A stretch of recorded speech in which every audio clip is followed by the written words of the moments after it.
알파고 알려줘 파이썬 코딩. 안녕하세요. 저희는 코딩 새내기 섬김이 짱! 세섬입니다. 여러분 혹시 1강에서 우리가 뭘 배웠는지 기억나시나요? 1강이면 변수의 사용과 데이터 입출력에 대해 배운 것 같은데? 오, 잘 기억하고 있네요. 오늘은 1강에서 살짝 언급만 했던 리스트에 대해 배워볼 거예요. 오, 드디어 리스트를 배우는 날이 오다니 시간 참 빠르네요. 그럼 그때 리스트랑 헷갈리기 쉽다던 그 튜플도 만나볼 수 있는 건가요? 그럼요. 그럼 리스트랑 튜플을 만나기 전에 언제나 중요한 8강의 학습 목표부터 만나볼까요? 1강 때 잠깐 만나서 아쉬웠던 리스트랑 튜플 만나러 뿅! 오늘의 학습 목표는 다음과 같습니다. 첫 번째, 리스트를 언제 어떻게 사용하는지 알아보기. 두 번째, 리스트의 중복 구조 이해하기. 세 번째, 튜플의 개념 이해하기. 그럼 첫 번째 학습 목표, 언제 리스트를 사용하고 그 사용 목적은 무엇인지에 대해 알아봅시다. 프로그래밍을 하다 보면 비슷한 용도의 여러 변수가 필요한 상황이 발생할 수 있어요. 이때 대부분의 프로그램에서는 배열이라는 묶음형 변수의 형태를 이용하여 이들을 아주 편리하게 사용할 수 있습니다. 파이썬에서는 이런 묶음형 데이터들을 리스트를 사용하여 쉽게 다룹니다. 리스트는 쉽게 생각해서 요소들을 모아놓는 것이라고 생각하면 돼요. 리스트는 여러 개의 숫자, 문자, 문자열, 그리고 리스트 자체를 요소로 가질 수 있답니다.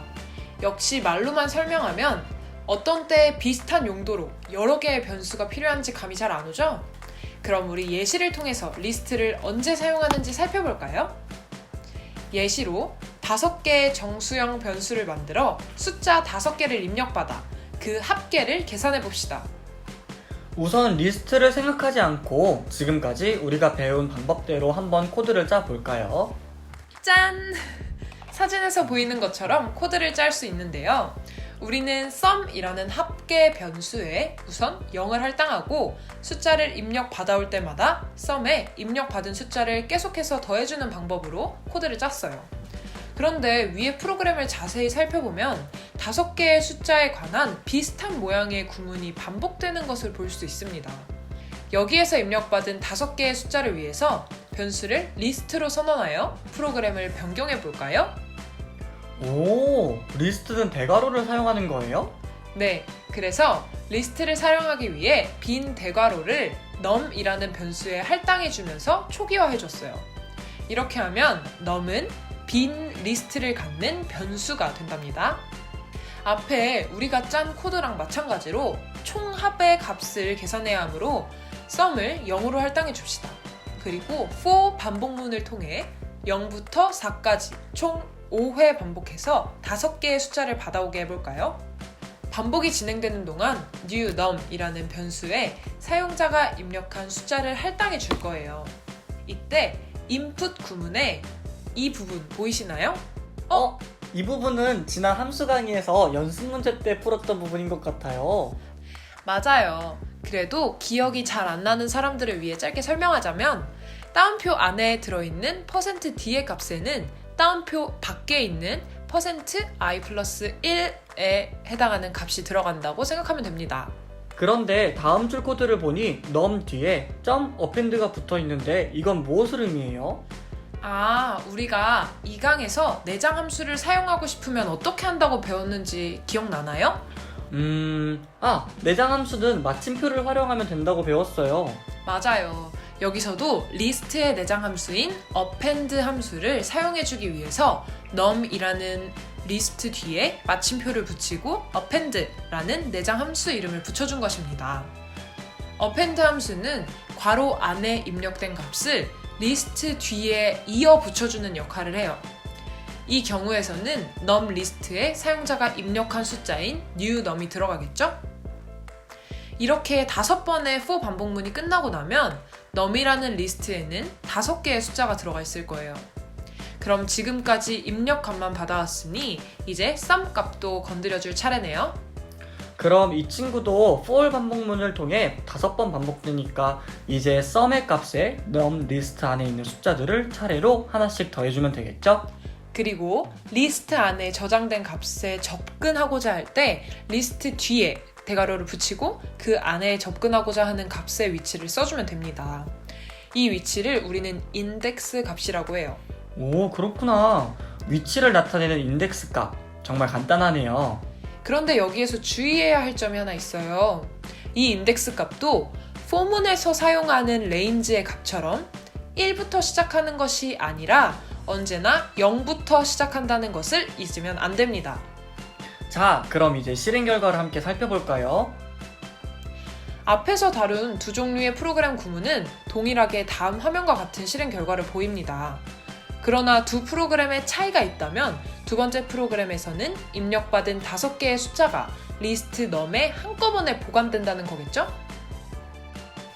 자, 이어서 앞서 예시를 통해 살펴본 리스트의 더 구체적인 활용법에 대해 알아볼까요? 먼저 리스트의 인덱싱에 대해 구체적으로 살펴봅시다. 그런데 인덱싱이 무슨 말이에요? 인덱싱은 영어 인덱스에서 따온 말인데요. 이 인덱스는 한국어로 색인이라고도 말하기도 하는데 일반적으로 책에 수록된 내용 중 원하는 항목을 쉽게 찾아볼 수 있게 도와주는 찾아보기라는 의미로 사용됩니다. 다시 말해 인덱스는 프로그램에서 원하는 형태의 배열과 찾아보기 기능을 해주는 역할을 합니다. 이 리스트의 인덱싱은 그럼 어떻게 사용해요? 인덱싱도 예시 자료를 통해서 알려줄게요. 우선 A라는 변수에 1, 2, 3을 요소로 가지고 있는 리스트를 할당해 보겠습니다. 그럼 리스트의 첫 번째 요소를 가져와 볼까요? 아, 이때 인덱스의 값은 언제나 0부터 시작한다는 것 잊지 마세요. 이렇게 A의 대괄호 안에 인덱스 값 0을 넣어서 명령하니 첫 번째 요소인 1을 잘 찾아와 주었네요. 그러면 리스트의 첫 번째 요소와 세 번째 요소를 더하려면 어떻게 해야 할까요? 첫 번째 요소는 대괄호의 인덱스 값 0, 세 번째 요소는 대괄호의 인덱스 값 2를 넣으면 되겠네요. 맞아요. 세 번째 요소는 A의 대괄호 안에 인덱스 값 2를 넣어서 명령해야겠죠? 그러므로 1과 3도 잘 찾았고 이 둘을 더한 값인 4도 잘 돌려줬네요. 그런데 리스트의 요소가 엄청 많아서 총 몇 개인지 모르는 상태일 땐 맨 뒤에 있는 값을 불러오려면 어떻게 해야 해요? 리스트의 요소를 뒤에서부터 세는 방법이 있답니다. 이때는 인덱스 앞에 마이너스 기호를 붙이기만 하면 돼요. 리스트의 마지막 요소를 가지고 싶을 때는 이렇게 인덱스 값에 마이너스 1을 할당하면 됩니다. 리스트를 뒤에서 세려고 할 때는 마지막을 0으로 시작하지 않는다는 점을 주의해야 해요. 0은 플러스 마이너스로 구별하지 않기 때문에 뒤에서 시작하는 인덱스는 마이너스 0이라고 지정해 줄 수 없고 마이너스 0은 어차피 0으로 인식해서 리스트의 첫 번째 요소를 가지고 올 거예요. 아, 그래서 뒤에서부터 시작하고 싶다면 마이너스 1로 시작하면 되겠네요. 맞아요. 그럼 다음으로 이 리스트를 슬라이싱, 즉 잘라낼 수도 있는데요. 이걸 한번 살펴볼까요? 1부터 5가 들어있는 숫자 리스트를 A에 할당해줬을 때 대괄호 안에 시작점, 콜론, 끝점 형식으로 슬라이싱을 하는데 여기서 끝점은 포함되지 않는다는 것을 유의합시다.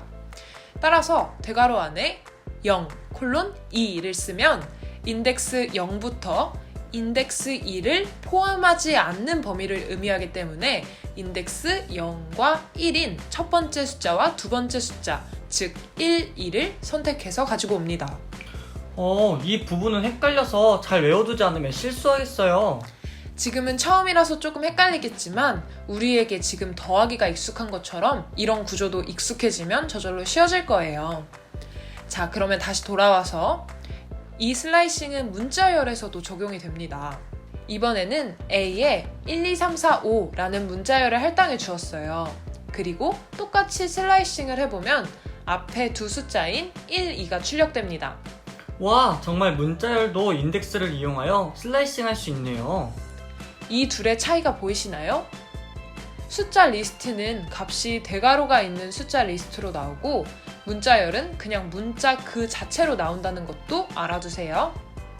자, 다음으로 리스트를 가지고 연산도 해봅시다.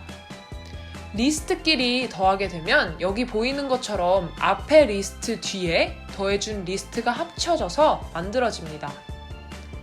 그렇다면 곱하기는 어떨까요? 리스트의 숫자를 곱하면 곱한 수만큼 리스트를 반복해줍니다. 아, 곱하기 3을 해서 A 리스트의 요소들이 모두 3번 반복했군요. 리스트도 연산이 생각보다 간단하네요. 또 다른 리스트의 특징이 있나요? 그럼요. 우리 위에서 리스트의 내장 함수인 append 함수를 만나봤죠? 리스트는 이 외에도 다른 내장 함수를 가지고 있는데 그 친구들을 한번 만나볼까요? 짠! 리스트엔 이러한 내장 함수 친구들이 있습니다. 와, append도 있고 정렬을 뜻하는 sort나 리스트 내에 x값이 몇 개 있는지 세어주는 count까지 다양한 함수들이 있네요. 정말 다양하죠? 이 친구들을 한번 꼼꼼히 읽어보고 나중에 필요할 때 찾아서 사용하면 도움이 많이 될 거예요. 자, 그럼 이어서 두 번째 학습 목표인 리스트 내에 또 리스트가 들어있는 중복 구조에 대해 알아봅시다. 예를 들어 다음과 같이 리스트를 만들었다고 가정해볼까요? 여기서 큰 리스트 안에 4개의 작은 리스트를 넣어주었는데 이걸 한번 이해해볼까요? 오, 정말 큰 대괄호 안에 4개의 리스트가 있네요. 이런 구조가 리스트의 중복 구조입니다. 배열의 구조를 그림으로 보면 다음과 같습니다. 이렇게 이중 배열의 경우에는 인덱스가 2개씩 나타납니다. 뭔가 수학 시간에 배운 행렬이랑 비슷한 것 같은데요? 아, 근데 행렬과 달리 시작은 1이 아닌 0이네요. 맞아요.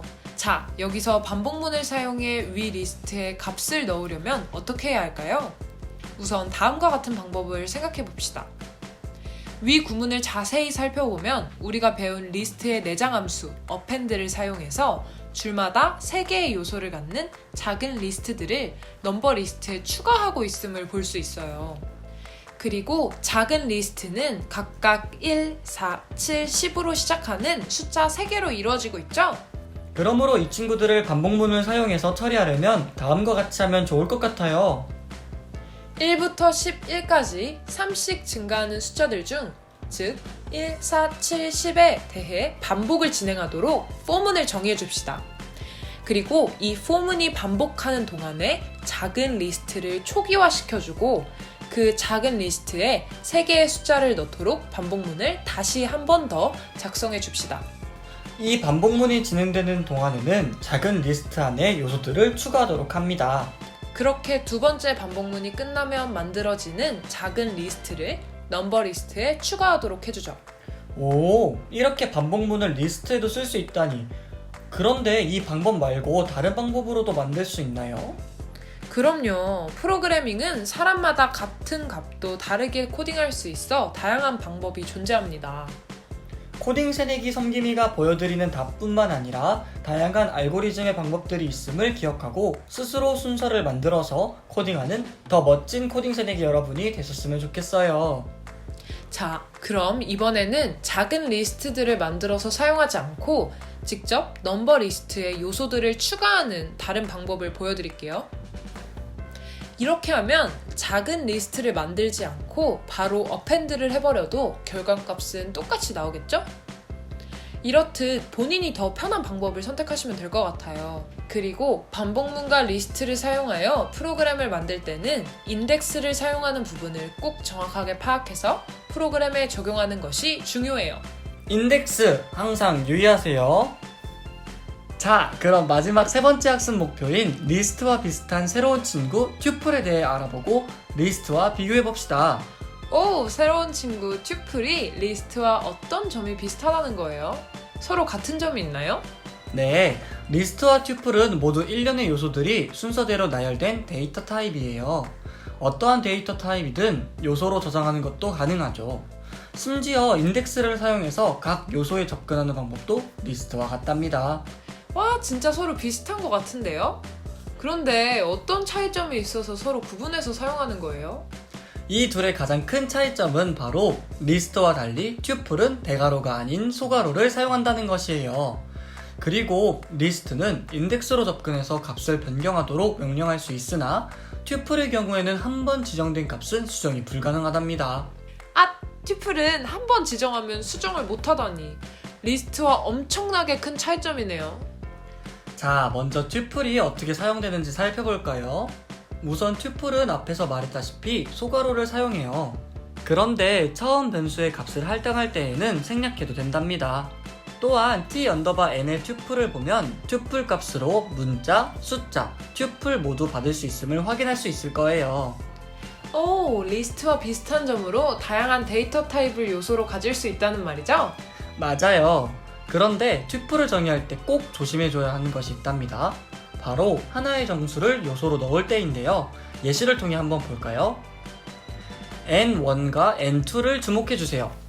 n1처럼 소괄호를 사용해 주었지만 쉼표를 안 찍어주면 그냥 1을 값으로 하는 정수가 할당됩니다. 그러나 n2처럼 소괄호를 사용하면서 값 뒤에 쉼표를 찍어주면 숫자 1이라는 한 개의 요소를 값으로 갖는 튜플이 할당됩니다. 오, 쉼표 하나로 이렇게 크게 달라지다니. 튜플에서 하나의 정수를 요소로 가지려고 할 때 쉼표의 중요성을 꼭 기억해야겠어요. 그러면 아까 튜플은 수적이 안 된다는 사실도 확인해 볼까요? t_n 튜플을 활용해 봅시다. t_n 대괄호 0을 통해 튜플 t_n의 0번째 요소를 y라는 문자로 바꾸자고 명령하였으나 오류가 발생하며 바꿀 수 없다고 나오네요. 오케이, 튜플은 수정할 수 없다는 것도 확인했어요. 자, 오늘도 코딩 새내기 섬김이와 함께 파이썬에서 자주 사용되는 새로운 친구들 리스트와 튜플을 살펴보았는데요. 오늘도 역시 준비된 연습 문제를 풀어보면서 오늘 배운 개념들을 구체적으로 익혀봐요. 새로운 친구 리스트랑 튜플도 머릿속에 저장! 첫 번째 문제는 심사 점수를 10번 입력받고 그 중에서 가장 큰 점수와 가장 작은 점수를 제외한 8개의 점수의 평균을 구하여 출력하는 문제네요. 출력 형태에서 볼 수 있듯이 점수는 플로트 형태로 입력받아야 합니다. 그리고 최대값과 최소값을 구하는 방법은 max 함수와 min 함수를 이용하면 되네요. 그럼 영상을 잠시 멈추고 풀어주세요.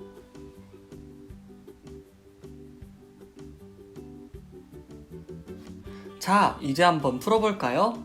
가장 먼저 스코어라는 이름의 리스트를 만들어 줍시다.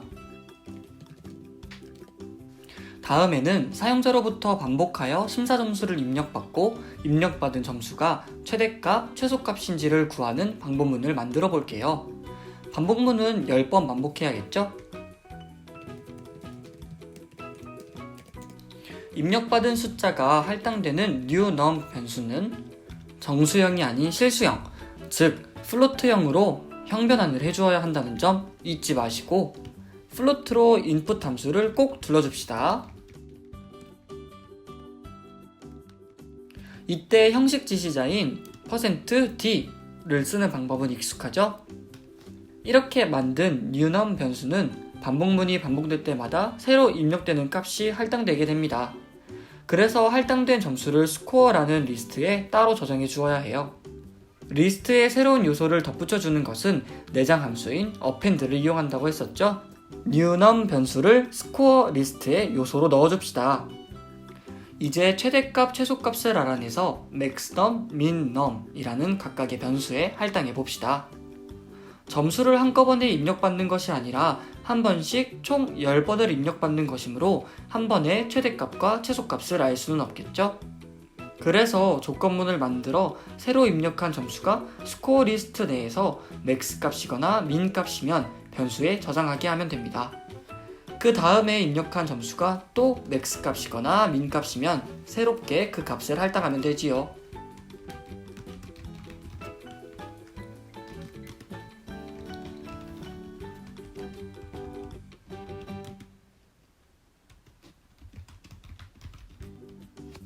이렇게 반복문 안에 다음과 같이 쓸 수 있습니다. 왼쪽과 오른쪽에 있는 것이 같다라는 의미인 동호 2개와 오른쪽에 있는 것을 왼쪽에 할당한다라는 의미인 동호 1개는 이제 헷갈리지 않게 쓸 수 있죠. 아직 new_num에 점수를 입력받을 때마다 그 점수를 총점에 더해주는 코드를 아직 안 만들었기 때문에 이 부분까지 완성해 봅시다. total이라는 변수의 값을 저장하기 위해서 먼저 반복문 위에 total을 선언하면서 0으로 값을 할당해 줄게요.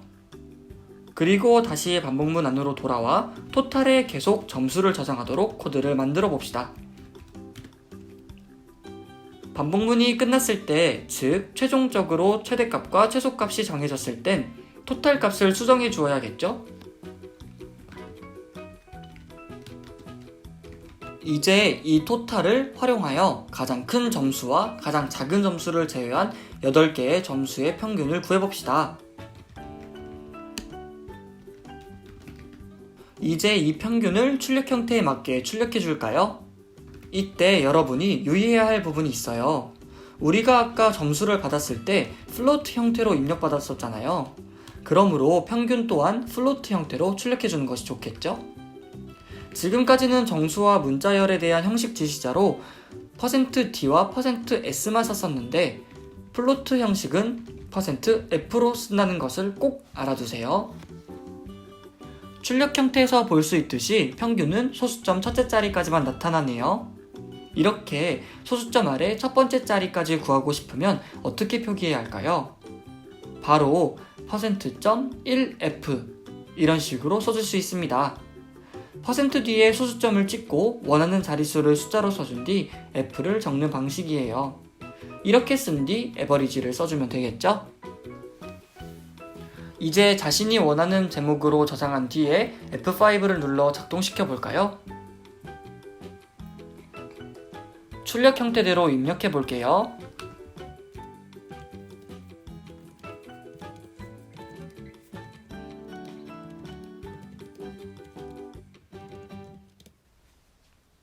잘 작동하네요.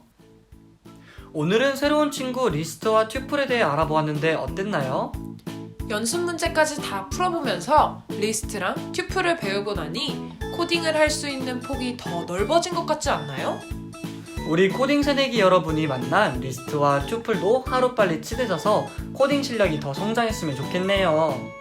다음 강의에서는 지금까지 배운 것 중에서 조건문과 반복문을 함께 활용하는 응용 예제들을 풀어보는 시간을 가지려고 해요. 지금까지 우리가 풀었던 연습 문제들에 조건문과 반복문이 많이 등장했었죠? 그만큼 정말 많이 쓰이기 때문에 많은 연습이 필요하답니다. 혹시 오늘 강의 내용에 대해 궁금한 점이나 문제를 풀다가 모르는 것이 생기면 언제든지 댓글을 통해 질문해주세요. 우정새섬이 꼭 답변해드리도록 하겠습니다. 마지막으로 오늘 배운 내용은 간단히 정리한 자료들을 보여드리며 강의를 마치도록 할게요. 오늘도 정말 수고 많은 우리 코딩 새내기 여러분, 다음 강의에서 만나요. 지금까지 알바코 우정새섬이었습니다. 안녕!